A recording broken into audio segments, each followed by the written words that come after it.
तो गाइस मैं हूं अंकित और आप देख रहे हैं रेसलिंग फैंस नेटवर्क। शुरू करते हैं सबसे पहले रोमन रेंस के वॉर गेम्स स्टेटस से। पिछले वीडियो में मैं ये अपडेट देने वाला था, लेकिन फिर मैंने सोचा कि भाई थोड़ी चालाकी करते हैं, अगले वीडियो के लिए कंटेंट बचा लेते हैं, लेकिन गलती से पकड़ा गया भाई, कट करना भूल गया था। तो अभी बात करते हैं, सबसे पहले इससे ही शुरू कर लेते हैं रोमन रेंस के वॉर गेम्स स्टेटस से। सर्वाइवर सीरीज़ के अंदर वॉर गेम्स मैच होने वाला है। Survivor series featuring war games again 2023 में होगा। पिछले साल भी हुआ था, इस साल शायद ट्रेडिशनल सर्वाइवर सीरीज मैच के साथ भी हो ये वाला मैच। मतलब ऐसा नहीं है कि 5-on-5 मैच को छोड़ना पड़े इसके लिए, तो वो भी हो सकता है, ये भी हो सकता है, लेकिन वॉर गेम्स तो कंफर्म ही है। एक जो पार्टी है वॉर गेम्स में वो है अपनी जजमेंट डे, जो कि कंफर्म है according to multiple reports Fightful के अकॉर्डिंग। जजमेंट डे होने वाली है वॉर गेम्स मैच के अंदर, क्योंकि एक परफेक्ट फैक्शन है वो इस मैच के लिए। अब बात करें रोमन रेंस की, क्या रोमन रेंस इस मैच के अंदर होंगे एंड डब्ल्यूडब्ल्यू चीज़ को किस तरीके से देख रही है। देखो ऑलरेडी सर्वाइवर सीरीज एक मेजर पेपर व्यू है, उसके अंदर जब वॉर गेम्स वाली चीज़ ऐड हो जाती है तो वो और मेजर साउंड करता है और मैसिव साउंड करता है। एंड इसमें अगर रोमन ऐड हो जाए तो आपको पता है कि कितना ये मैसिव साउंड करेगा। पिछले साल का वॉर गेम्स रोमन रेंस की वजह से और स्पेशल हो गया था, क्योंकि रोमन रेंस थे तो ब्लड लाइन थी, तो वो चीज़ और स्पेशल हो गई थी। अब ऐसे में इस साल भी डब्ल्यूडब्ल्यू सेम चीज़ करना चाहेगी फॉर श्योर, क्योंकि रोमन रेंस उस इवेंट में होंगे। हालांकि ये चांसेस हैं कि Roman Reigns versus Seth Rollins का मैच हो, क्योंकि वो भी एक बहुत मैसिव मैच है। तो टफ कंपटीशन है यहाँ पे डब्ल्यूडब्ल्यू के लिए कि क्या वॉर गेम्स में रोमन को ऐड करें या फिर रोमन वर्सेस सेथ करें, क्योंकि दोनों जो है मेरे हिसाब से इक्वल हाइप वाले मैचेस होंगे। मे भी हो सकता है कि सेथ रॉलिंस वर्सेस रोमन थोड़ा ज़्यादा हो जाए, लेकिन वॉर गेम्स पर अगर डब्ल्यूडब्ल्यू को परफेक्ट फोकस करना है, उसे और मैसिव दिखाना है, तो वहाँ पे रोमन को किसी भी तरीके से लाना ही पड़ेगा। तो अगर स्टेटस की बात करें तो डब्ल्यूडब्ल्यू जो है रोमन को वॉर गेम्स मैच में भी डालना चाहेगी एंड सर्वाइवर सीरीज में वो चाहेगी कि रोमन सेथ रॉलिंस को भी फेस कर लें। हालांकि मुझे थोड़े चांसेस कम लग रहे हैं सेथ वर्सेस रोमन के, तो ऐसे में जो स्टेटस है रोमन का वो थोड़ा ज़्यादा बोल्ड है सर्वाइवर सीरीज के वॉर गेम्स मैच के लिए। वहाँ पे चांसेस थोड़े ज़्यादा हैं कि रोमन आएंगे, compete करेंगे, उसके अच्छे खासे चांसेस लग रहे हैं। तो Roman Reigns probably war games match के अंदर हो सकते हैं। एटलीस्ट डब्ल्यूडब्ल्यू उस मैच को मैसिव दिखाने के लिए ऐड कर सकती है रोमन को, ऐसा लग रहा है। आगे बढ़ते हैं, बात करते हैं रिया रिप्ली के बारे में। रिया रिप्ली रिसेंटली एक इंटरव्यू के अंदर आई थी, यहाँ पे इन्होंने डब्ल्यूडब्ल्यू की hottest female hottest in terms of trend, ठीक है, फीमेल सुपरस्टार के ऊपर रिएक्ट किया जेड कारगिल पे। काफ़ी हाइप में है करेंटली जेड कारगिल, एंड इसके ऊपर रिया रिप्ली रिएक्ट करती हैं कि वो क्या सोचती हैं जेड कारगिल के बारे में, एंड अगर Jade Cargill Monday night raw में आती हैं तो क्या करेंगे रिया रिप्ली उनका। रिया रिप्ली की जो स्टेटमेंट है वो मैं आपको पढ़ के बताता हूँ, देन इसको आपको ट्रांसलेट कर दूंगा।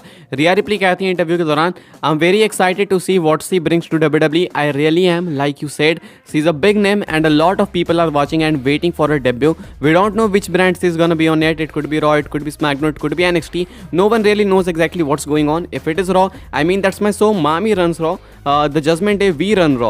So if Jade wants to come to my brand, then I would love to step in the ring with her and show her exactly why Mami is always on top. Because I have watched bits and pieces of her from her time in the other company, and she is fantastic and she believes in herself and she is a star. She believes she is a star, which is always the most dangerous thing. When someone believes in themselves, they are very hard to stop, but I'm also Mami. तो ये कुछ कहना था रिया replay का। अब मैं आपको इसको ट्रांसलेट करके बताता हूँ। तो रिया रिप्ली कहती हैं कि वो बहुत ही ज़्यादा एक्साइटेड है, बहुत ही ज़्यादा हाइप्ड हैं जेड कारगिल को लेके। जितने भी बिट्स उन्होंने देखे हैं, जितने भी टीजर्स अभी तक देखे हैं, जितने भी टीजर्स वगैरह आए हैं जेड कारगिल को लेके, वो उन्हें काफ़ी हाइप करते हैं एंड वो काफ़ी एक्साइटेड है सच में जेड कारगिल के लिए। वो कहती हैं कि वो एनएक्सटी में भी अपीयर हो चुकी है एंड स्मैकडाउन में भी अपीयर हो चुकी है, डब्ल्यूडब्ल्यू के अलग अलग ब्रांड्स में वो अपीयर हो रही है, लेकिन वो एक्जैक्टली कहाँ पर जाकर स्टॉप होगी वो नहीं पता। लेकिन अगर वो मंडे नाइट रॉ में स्टॉप होती है तो देन बिलीव मी, मैं यहाँ पे उसे बता दूंगी कि आखिर मैं यहाँ पे टॉप पे क्यों हूँ। जजमेंट डे रॉ को रन करती है, मामी रन करती है विमेंस डिवीजन को रॉ पे, तो आखिर मैं टॉप पे क्यों हूँ मैं बताऊंगी जब Jade Cargill Monday night raw पे आएगी। तो ये वो वाली बात नहीं कर रही है कि जेड कारगिल एक टीजर के लिए आ गई, बस बैक स्टेज आ गई। अगर वो परमानेंट रॉ रोस्टर का पार्ट हो जाएंगे, जो कि प्रोबेबली वो होने वाली हैं, तो देन रिया रिप्ली जो है उनको बताएंगे कि आखिर रिया रिप्ली टॉप पे क्यों है। ये कुछ कहना है रिया रिप्ली का। रिया रिप्ली कहती है कि मैंने देखा उसको दूसरे कंपनी यानी कि एडब्ल्यू की बात करते हुए, वहाँ पर वो काफ़ी अच्छा कम्पीट करती थी, तो देन हाँ वो डिजर्व तो करती है सारी हाइप वगैरह, but still end of the day मैं मामी हूँ एंड मुझसे बताऊंगी कि आखिर मैं गोट क्यों हूँ, मैं बेटर क्यों हूँ, मैं उससे बेस्ट क्यों हूँ, एंड जब वो रॉ पे आएगी तो उसे पता चल जाएगा। ये कुछ कहना है रिया रिप्ली का, ये कुछ रिएक्शन इनका जेड कारगिल के ऊपर। आगे बढ़ते हैं, बात करते हैं अगली स्टोरी के बारे में, जो कि है अल्बर्टो डेल रियो को लेके। अल्बर्टो डेल रियो के आगे बढ़ते हैं, बात करते हैं अगली स्टोरी के बारे में जो कि अल्बर्टो डेल रियो को लेके। अल्बर्टो डेल रियो को लेके भाई हर साल रिपोर्ट आती है, रूमर आती है रिटर्न को लेके। तो अल्बर्टो डेल रियो को लेके अगेन एक बार फिर से जो है रूमर वगैरह उठने लगी कि वो WWE में आ सकते हैं, क्योंकि अल्बर्टो डेल रियो ने शायद रिसेंटली में ऐसा कुछ बताया था कि विंस मैकमैन जब आ रहे थे WWE में कंट्रोल में आ रहे थे तो उनके रिटर्न के चांसेस कंफर्म थे कि वो आ सकते हैं WWE के अंदर वापस। एंड उन्होंने अपना डिज़ायर भी दिखाया कि हाँ मैं WWE के अंदर आना चाहता हूँ, तो वो अपनी साइड से ओपन है, लेकिन WWE शायद उन्हें लेना नहीं चाहती है क्योंकि उन्होंने इतने सारे कांड करें। तो इसके ऊपर जो फाइटफुल की रिपोर्ट आई है and according to Fightful Select जो अल्बर्टो डेल रियो हैं वो झूठ बोल रहे हैं।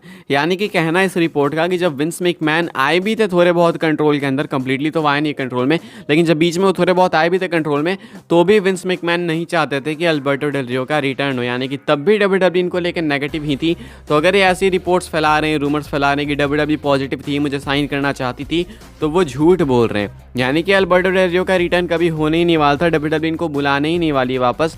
ये कुछ कहना है फाइटफुल की लेटेस्ट रिपोर्ट का। यानी कि अल्बर्टो डेल रियो के लिए WWE का फ्यूचर तो बिल्कुल डार्क है एंड वो नहीं साइन करेंगे। अल्बर्टो डेल रियो हो गए या फिर हमारे वेलवेटिन ड्रीम हो गए, मैट रिडल हो गए, प्रोबेबली ये कुछ ऐसे सुपरस्टार्स हैं जिन्हें WWE वापस साइन करने से 1000 बार कतराएगी। तो ये लोग जो हैं WWE के अंदर शायद ही कभी वापस देखने को मिले। आगे बढ़ते हैं, बात करते हैं अगली स्टोरी के बारे में जो कि ट्राइबल चीफ रोमन रेंस को लेके। फाइनली 2 महीने बाद रोमन रेंस ने एक WWE रिंग के अंदर मैच रेसल किया, कंपीट करा रोमन रेंस ने फिजिकली। सेमी जेन के अगेंस्ट मैच था रिसेंट के लाइव इवेंट में, जहाँ पे रोमन रेंस ब्लड लाइन की इंटरफेरेंस की वजह से मैच तो जीत जाते हैं, लेकिन एंड में एले नाइट आते हैं एंड एले नाइट ने डोमिनेट करा, ब्लड लाइन को बहुत भयंकर पीटा एले नाइट ने। उसके बाद एंड में आके रोमन रेंस की भी पिटाई करते हैं एंड इस तरीके से लाइव इवेंट खत्म होता है। एंड साथ में यहाँ पे एक बहुत इंपॉर्टेंट बात सेमी जेन ने कह डाली। सेमी जेन एले नाइट के फेस पे जाते हैं, कहते हैं उनके सामने कि मुझे पूरा बिलीव है कि तुम ही होगे जो रोमन को डिथ्रोन करोगे। तो ये बात जो है सेमी जेन ने कही है, उन्हें पूरा बिलीव है कि जो एले नाइट है वो रोमन को डिथ्रोन कर देंगे। क्या लगता है आपको, सही में ऐसा हो सकता है? कमेंट करके बताना। बात करते हैं आखिरी स्टोरी के बारे में जो कि कोडी रोड्स एंड जे उसो को लेके। करेंटली कोडी रोड्स एंड जे उसो हैं हमारे अनडिस्प्यूटेड टैग टीम चैंपियंस। पता नहीं टाइटल स्प्लिट कब होगी, आई डोंट नो भाई, ये अनडिस्प्यूटेड बोलना ही पड़ेगा जब तक नहीं होती है। तो ऐसे में ये लोग चैंपियंस हैं एंड अच्छे लग रहे हैं भाई टाइटल्स के साथ में। तो ऐसे में जो है क्वेश्चन है कि क्राउन जूल के अंदर ये किसे फेस करेंगे। हमने स्मैकडाउन के अंदर देखा कि सोलो सिक्वा जिमी उसो आके कन्फ्रंट करते हैं, रोमन रेंस भी थे वहाँ पे। तो क्या हमें क्राउन जूल के अंदर मैच देखने को मिल सकता है Solo and Jimmy versus Cody Rhodes and Jey Uso? क्योंकि रोमन ने कहा भी है इन दोनों से कि भाई देखो मुझे जे के पास टाइटल नहीं देखनी है, वो डिसरिस्पेक्टफुल है ब्लड लाइन के लिए। तो ऐसे में जो है रोमन नहीं चाहते हैं कि जे उसो बने रहें टैग टीम चैंपियन। तो क्या आप ब्लड लाइन फेस कर सकती है कोडी एंड जे को? क्वेश्चन ये है। मैं आपको बता दूं गैस कि इसके चांसेस तो हैं बट थोड़े कम है, क्योंकि जॉन सीना एक सिंगल्स मैच में प्रोबेबली या तो सोलो को फेस करेंगे या तो जिमी को फेस करेंगे। तो उस मैच की वजह से इस वाले मैच पे इंपैक्ट पड़ेगा एंड शायद ये मैच अभी ना हो पाए। Maybe at some point in future होगा एंड आई बिलीव कि वो पक्का होगा, लेकिन अभी शायद जॉन सीना है इस वजह से ये मैच ना हो पाए। तो अगर जॉन सीना नहीं होते तो देन ये मैच क्राउन जूल के अंदर पक्का होता है, लेकिन मुझे लगता है कि अब जॉन सीना है तो WWE को कोई और मैच ढूंढना पड़ेगा। अब आपके हिसाब से बेस्ट प्रैक्टिस क्या होगी, बेस्ट मैच कौन सा होगा कोडी रोड्स एंड जे उसो के लिए क्राउन जूल में? आप लोग कमेंट करके बता सकते हो। बहुत सारी टैग टीम्स अभी तो WWE चाहे तो किसी को भी डाल सकती है। आपके अकॉर्डिंग बेस्ट कौन सा होगा, पिक करके कमेंट करके बताओ। लेकिन यही कुछ है कि solo Sikoa and Jimmy Uso में थोड़े से चांसेस कम है, क्योंकि जॉन सीना का भी एक सिंगल्स मैच होना है।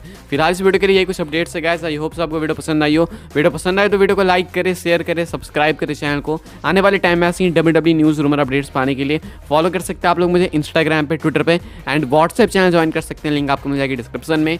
मिलता है अपने नेक्स्ट ऑफर काफ़ी इंटरेस्टिंग वीडियो में।